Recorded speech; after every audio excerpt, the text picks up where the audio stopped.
নমস্কাৰ আপোনালোকে চাবলৈ আৰম্ভ কৰিছে টাইমছ নিউজ টুডে ষ্টুডিঅ'ত মই হিৰক দিবলৈ ওলাইছো অন্য এক সংবাদ নেশনেল মেডিকোজ অৰ্গেনাইজেশ্যন অসমে সেৱা ভাৰতীৰ সহযোগত ৰক্তদান শিবিৰ সন্দৰ্ভত আজি টিয়কত এক সংবাদমেল সম্বোধন কৰে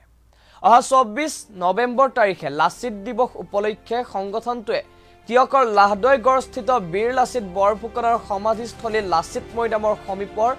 নৰাহিলৈদাৰী প্ৰাথমিক বিদ্যালয়ত এক ৰক্তদান শিবিৰৰ আয়োজন কৰিছে লগতে ৰক্তদান মহান দান কথাষাৰ শিৰোগত কৰি সকলোকে ৰক্তদান কৰিবলৈ আহ্বান জনায় নেশনেল মেডিকোজ অৰ্গেনাইজেশ্যনৰ অধ্যক্ষ ডাক্তৰ যদুনাথ বুঢ়াগোহাঁয়ে উল্লেখযোগ্য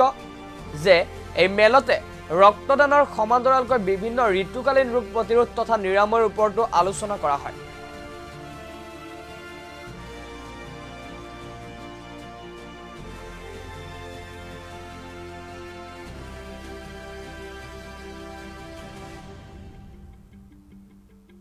উদ্যোগত আৰু সেৱা ভাৰতীৰ সৌজন্যত তথা যোৰহাট মেডিকেল কলেজৰ ব্লাড বেংকৰ সহযোগত অহা 24 তাৰিখে লাচিত দিৱস উপলক্ষে আমি টিয়কত লাচিত মৈদামৰ ওচৰত এটা ৰক্তদান শিবিৰ আয়োজন কৰা হৈছে এটো আমাৰ এনএমৰ যেটো ৰক্তধাৰা তাৰ লগতে কন্টিনিউটি কৰা হৈছে যোৱা 10 মেত আমাৰ আয়োজন কৰা হৈছিল প্ৰায় 1000 ব্লাড ইউনিট কালেক্ট কৰা হৈছিল আৰু সেই উদ্দেশ্যে একেই উদ্দেশ্য আগত ৰাখি আমি এবাৰো আয়োজন কৰিছো গতিকে মই সকলো ৰাইজকে অনুৰোধ কৰিছো যে আহক এটা যেটো ৰক্তদান এটা মহান দান আমি এটা ইউনিট ব্লাড দি এজন মানুহৰ জীৱন বিচাৰিব পাৰো আজি যদি আমি ব্লাড দিছো কাইলে হয়তো আমি নিজে ব্লাড ল'ব লগা হ'ব পাৰে গতিকে আৰু আমাৰ শৰীৰত যিমান প্ৰয়োজন তাতকে বহুত বেছি ব্লাড থাকে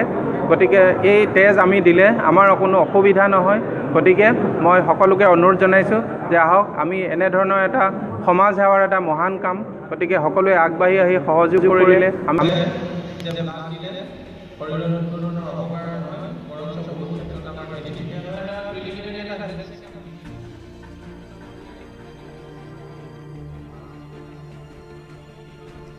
টিয়কৰ পৰা মাধুৰ্য বৰাৰ ৰিপৰ্ট টাইমছ নিউজ টুডে